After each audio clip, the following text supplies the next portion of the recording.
O próximo requisito que nós temos é exatamente referente à finalidade, onde a gente vai ter que fazer uma análise sobre o requisito da finalidade. E o que é importante a gente entender nesse requisito da finalidade? Então, o que é a finalidade, né? Que a gente precisa rememorar.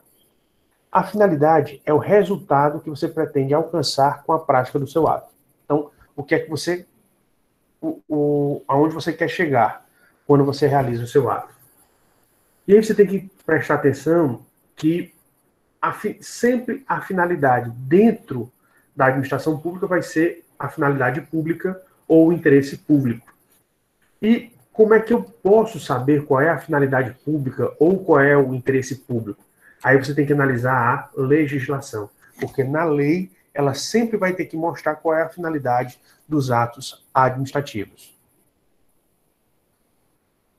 Por quê? Porque os legisladores, ao fazer a lei, eles vão regulamentar aquilo que a administração pode ou não pode fazer. E aí, eles, nessa regulamentação, eles dizem o porquê eles estão regulamentando daquela determinada forma. Então, uma vez que a lei estabelece qual deve ser o papel da administração pública, ou seja, por que os legisladores eles fizeram aquela lei, eles vão dizer quais são os objetivos. Então, são exatamente as finalidades do porquê foi estabelecido aquele determinado ato. Assim como a competência, a finalidade também é um elemento vinculado, ou seja, você não pode fugir dele, você tem que cumprir esse ato.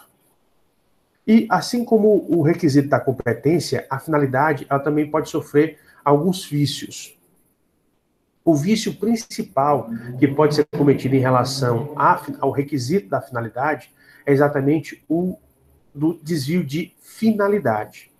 O que é isso? Uma pessoa dizendo que está realizando o interesse público, na verdade, ele está se utilizando do interesse público para trazer proveito, ou para si mesmo, ou para pessoas atreladas a ele. Então, ele está se aproveitando do interesse público, ou sob uma roupagem de interesse público. O que está motivando realmente aquela determinada pessoa dentro da administração são um interesse privado ou alguns interesses privados que ele queira realizar.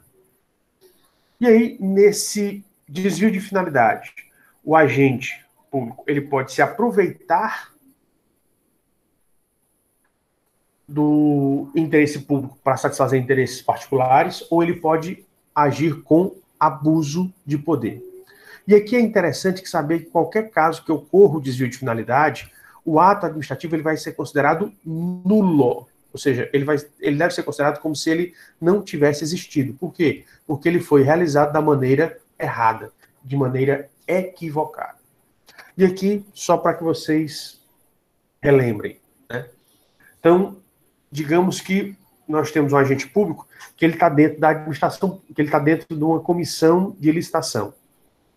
Se um dos licitantes, ou seja, uma das empresas que estão participando da licitação, prometem a ele dinheiro, ele faz de tudo para ajudar que aquela determinada empresa que lhe prometeu dinheiro vença a licitação, desclassificando outras, ou tomando atitudes que, embora legalmente possíveis, ele toma exatamente com esse viés de querer beneficiar uma das empresas licitantes, ele está cometendo um desvio de finalidade. Por quê? É fato que a administração precisa de um contrato? Precisa. Agora, para ele fechar o contrato, ele precisa das melhores condições.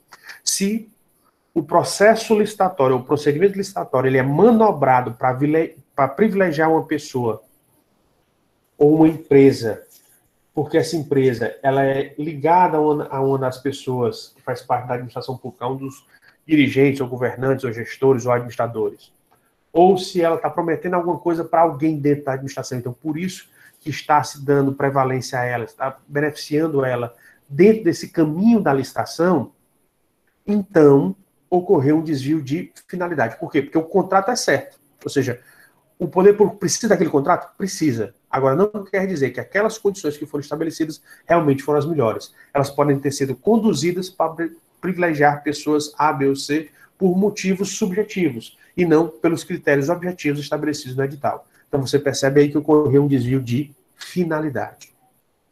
O outro exemplo que nós podemos colocar também como desvio de finalidade é, então, digamos, existe um determinado fiscal, e o fiscal tributário, que se separou da mulher, e a mulher começou um relacionamento com um comerciante.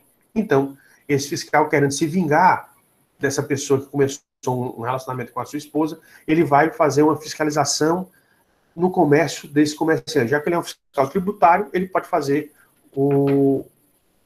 fiscalização em comércios, ele vai lá e vai se dedicar às fiscalizações naquele determinado comércio. Digamos que quando ele faz a fiscalização, ele é bem mais exigente nesse comércio do que em outros que ele faz a fiscalização. Então aí ele pode estar agindo com abuso de autoridade, ou seja, ele tem poderes para fazer aquilo, mas pelas questões pessoais, ele está ultrapassando os limites normais. Inclusive você pode demonstrar por quê?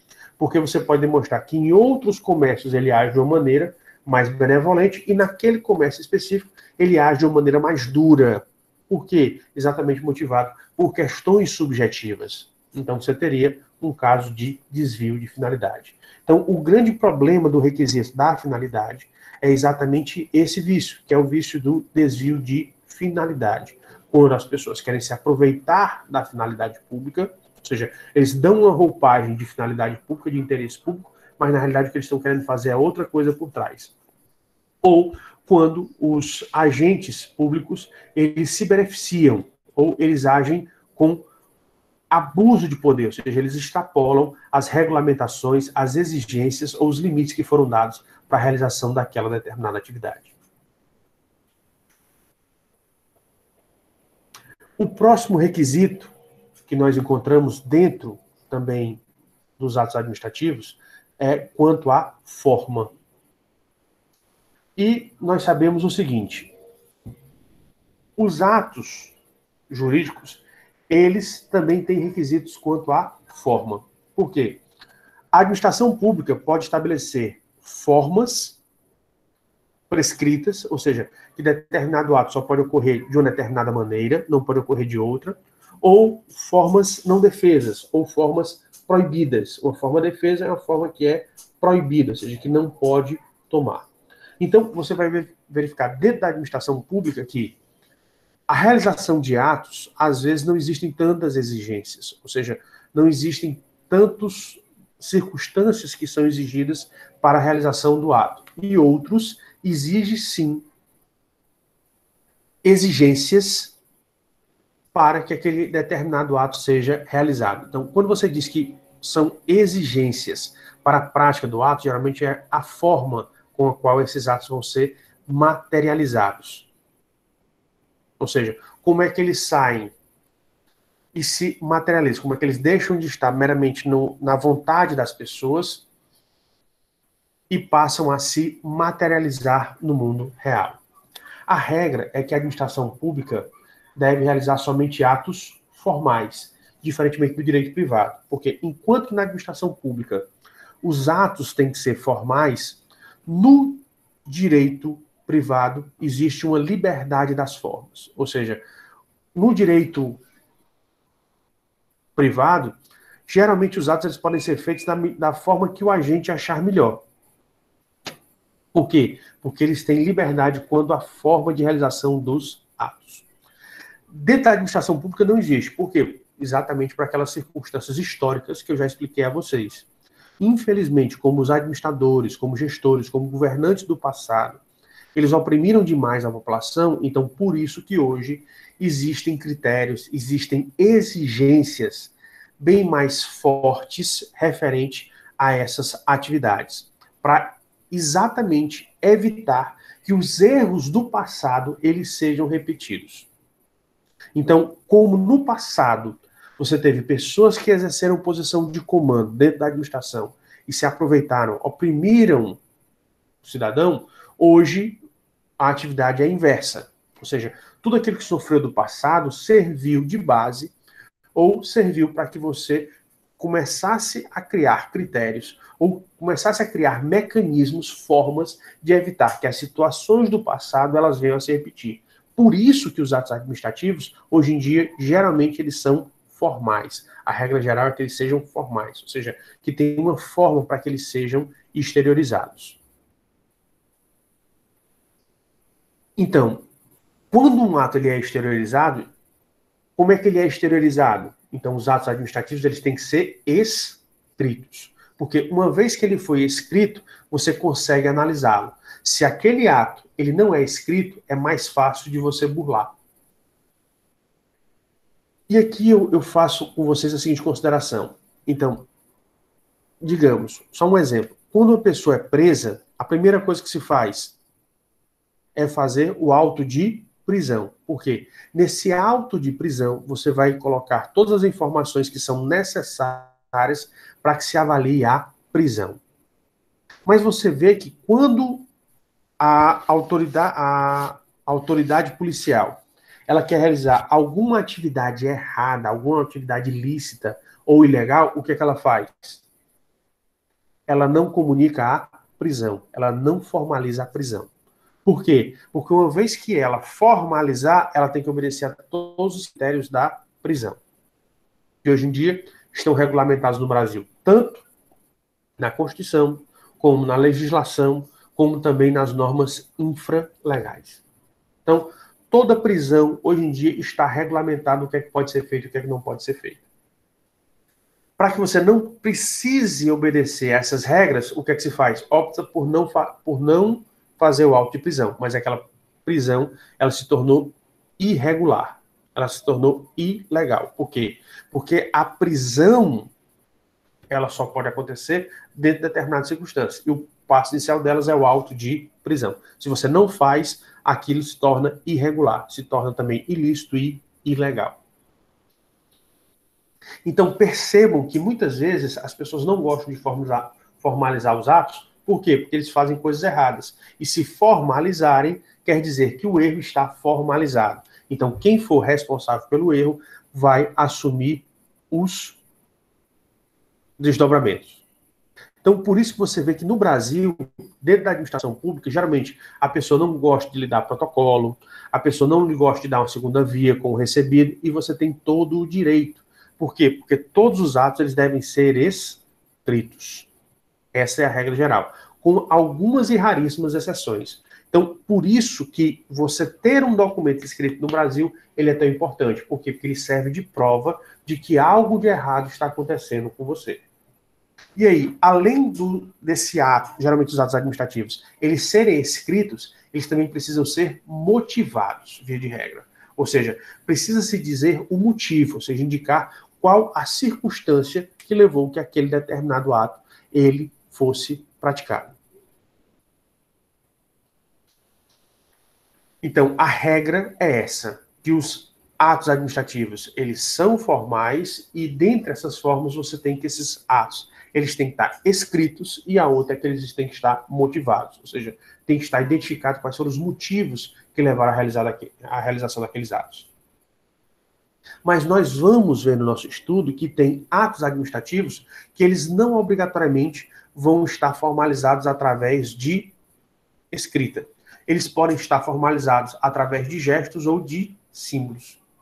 Exemplo, um semáforo de trânsito. O semáforo de trânsito, ele regula o trânsito das pessoas? Ele regula a liberdade de ir e vir e permanecer? Regula. Porque a cor vermelha, pare.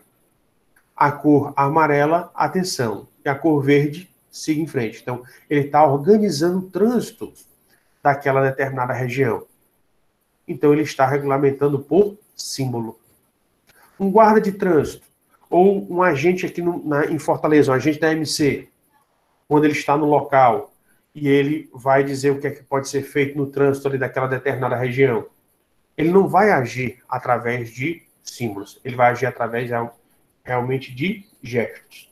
Então ele vai sinalizar se a pessoa deve parar, se a pessoa deve prosseguir, se a pessoa vai sofrer alguma verificação. Os apitos da polícia também são gestos que são feitos por pessoas que trazem uma carga descritiva de alguma determinada situação. Então você percebe a partir daí que a regra geral é que os atos administrativos eles sejam escritos. Mas isso não quer dizer que todos os atos administrativos vão obrigatoriamente ser escritos. Por quê? Porque você pode ter atos administrativos que eles possam ser efetivados, que eles possam ser executados através de gestos ou símbolos. Agora, os atos administrativos que ocorrem por gestos e símbolos, eles são exceção. Por quê? A regra geral é que os atos administrativos eles sejam formais, portanto, eles sejam escritos. E a forma também é um elemento vinculado de acordo com a doutrina majoritária, ou seja, a maior parte da doutrina também entende que a forma ela também é vinculada, principalmente no Brasil, porque nós somos um país extremamente burocrático, de acordo exatamente e muito em resposta a essa atitude do brasileiro de achar sempre que a norma é aplicável para os outros, nunca para ele. Então, por isso que quanto mais formalizado o ato, ele seria melhor para você delimitar os contornos daquela atividade da administração pública que está sendo feita. O motivo, né? O outro requisito que é referente ao motivo. O motivo é a situação de fato e de direito que gera o ato administrativo, ou que demonstra a necessidade de que aquele ato administrativo ele seja feito. Então, por isso que o motivo ele é um pressuposto de direito no qual a lei se baseia para determinar a realização daquele determinado ato. Então, para que a gente entenda,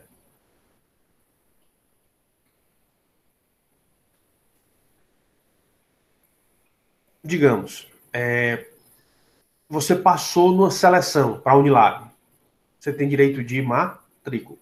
Então, a Unilab, ela tem que abrir um período de matrícula para aquelas pessoas que passaram na seleção, elas possam efetivamente aplicar o seu direito, que é exatamente o quê? Fazer o ato de matrícula. Mas a administração pública, ela precisa fazer um ato. Que ato é esse? Abrir a matrícula. E todas essas atividades, elas estão estabelecidas em lei. Por quê? Porque você só abriu seleção porque você quer dizer o quê? Que para continuar a atividade dessa instituição de ensino superior, você precisa de novos alunos, que eles precisam estar iniciando novamente os seus cursos, para que eles tenham a oportunidade de fazer todo o curso. Então, existe sempre um motivo, uma razão pela qual aquele ato ele é feito. E essa razão está contida na lei. Aqui a gente queria só fazer uma observação que o motivo ele é diferente da motivação. Por quê? Motivar é você demonstrar o motivo. O motivo é uma coisa e a motivação é outra. O motivo é a razão e a motivação é a explicação daquele motivo. Ou seja, a motivação geralmente é uma explicação porque você está aplicando aquele determinado motivo. E o motivo é a razão em si. É exatamente o fato ou a circunstância jurídica que gerou o estabelecimento ou gerou a elaboração, a prática daquele determinado ato. E o que acontece? O motivo, ele é imprescindível, tá certo? A motivação, às vezes, ela pode ser prescindível ou imprescindível. Depende de cada ato. Como nós já dissemos, todos os motivos devem estar previstos em lei. E aí, essa previsão, ela pode, o que se admite no direito administrativo é que ela seja explícita ou implícita. E o motivo, ele pode ser discricionário ou vinculado. Vejam que os outros requisitos nós analisamos que eles são vinculados. O motivo é o primeiro requisito, onde nós analisamos que ele pode ser discricionário ou vinculado.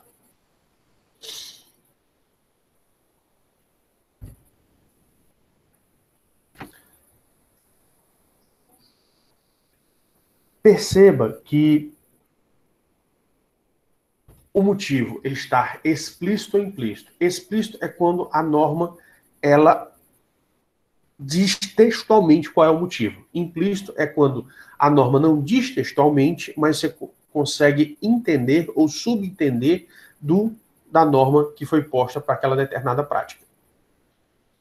Já o fato do motivo ele ser discricionário ou vinculado, ele é diferente. Porque vinculado, a própria legislação diz exatamente como você vai aplicar aquele determinado motivo.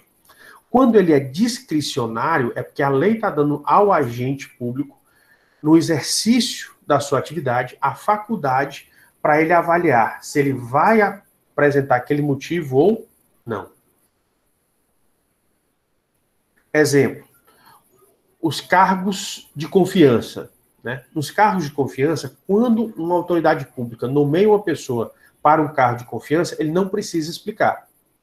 Então, a indicação do motivo ela é discricionária, ela não precisa indicar. Se ela quiser indicar, ela pode? Pode. Mas se ela também não quiser indicar, ela pode? Pode. Então, você perceba que no cargo de confiança, a indicação do motivo ela é discricionária. Já quando a pessoa é nomeada para um cargo vinculado, ele é vinculado, ou seja, ele tem que explicar o motivo. Geralmente, por que a pessoa é nomeada num cargo? Porque ela passou num concurso e estava dentro das vagas. Ou se ela não estava dentro das vagas, surgiu uma vaga, e essa vaga tem que ser indicada. Então perceba que a nomeação no cargo de confiança, a indicação do motivo é de maneira discricionária.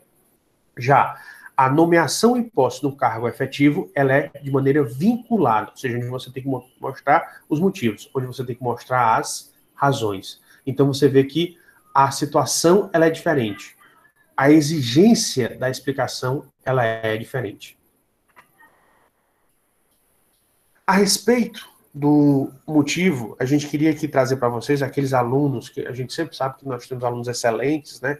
E o nosso intuito é que a maioria de vocês consigam esse grau de excelência, consigam exatamente ir além daquilo que é pedido, que vão se tornar excelentes profissionais. A gente coloca aqui um julgado do Superior Tribunal de Justiça 2014, relativo ao recurso especial 1.457.255.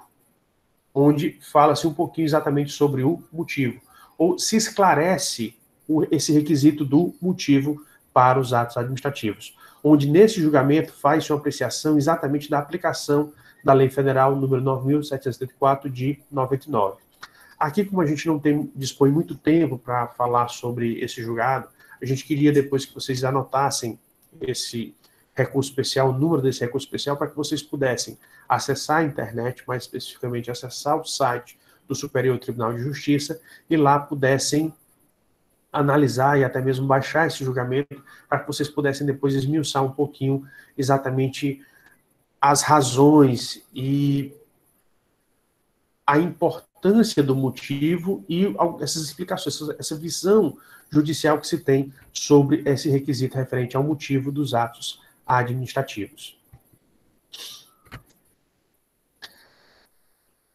E no motivo, nós temos um tratamento do motivo quando o ato ele é vinculado e outro tratamento quando o ato ele é discricionário. Por quê? No ato vinculado, a autoridade ela só pode praticar o ato se ocorrer o motivo. Ou seja, se ocorrer aquela situação que foi prevista na legislação. Por isso que nós temos aí esse agravo regimental no recurso de mandado de segurança 165.46, também no Superior Tribunal de Justiça, que nos esclarece, né? Quando se trata de ato administrativo vinculado, a ausência de motivação é vício, que pode ser convalidado com a motivação posterior à prática do ato. Quer dizer isso? O certo é que o ato vinculado, ele sempre ocorre quando acontecer o motivo. Então, ele só pode acontecer quando acontecer o motivo. Se o ato ele aconteceu sem motivo, esse motivo ele pode ser verificado posteriormente. Isso que significa que ele pode ser convalidado. E é isso que a jurisprudência aí indicada, que a gente está indicando, ela está dizendo. No ato discricionário, pois bem, no ato discricionário, a autoridade, nesse caso, ou a pessoa que está executando o ato discricionário, ele tem a liberdade de escolher o motivo pelo qual ele vai realizar aquele ato. Então, não existe somente um motivo. Veja que no ato vinculado existe um ou alguns motivos, mas todos eles estão delineados e todos eles têm que estar presentes para que o ato vinculado ele seja praticado. No ato discricionário, não. Você tem vários motivos e a pessoa encarregada do ato, ele pode escolher algum dentre esses vários motivos que foram elencados na norma. Então, por isso que ele tem essa liberdade de escolha do motivo. Mas o fato é que nessa relação dos atos com os motivos, surgiu a chamada teoria dos motivos determinantes. E aqui, para quem vai atuar dentro da administração pública, isso é importantíssimo, pessoal. Você entender essa teoria dos motivos determinantes. Porque isso pode determinar se um ato ele é válido ou se ele é nulo. Então, o que é essa teoria dos motivos determinantes? É que o motivo que foi apontado pela norma, ele vai estar ligado à validade do ato.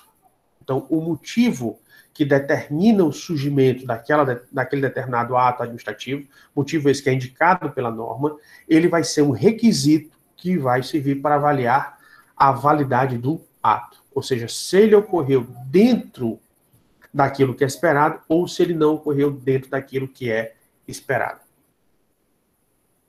Então, sempre que o administrador público ele estipula que ele realizou aquele ato por aquele motivo, todo ato vai ser avaliado de acordo com aquele motivo. Ou seja, a validade do que foi feito vai ser baseada naquele motivo. Ela vai ficar subordinada, ou seja, ela vai estar debaixo daquela determinada explicação. E se posteriormente verificar que aquele motivo não foi verídico, ou seja, a pessoa indicou o motivo, mas na realidade se consegue se depreender que aquele motivo realmente não realizou o ato, inclusive todo ato administrativo pode perder a sua validade. Então, por isso que essa teoria dos motivos determinantes, para quem vai atuar dentro da administração pública, é de suma importância você entender essa teoria. E aí ela está ligada exatamente aos atos administrativos, mais especificamente a esse requisito aí, o requisito do motivo dos atos administrativos.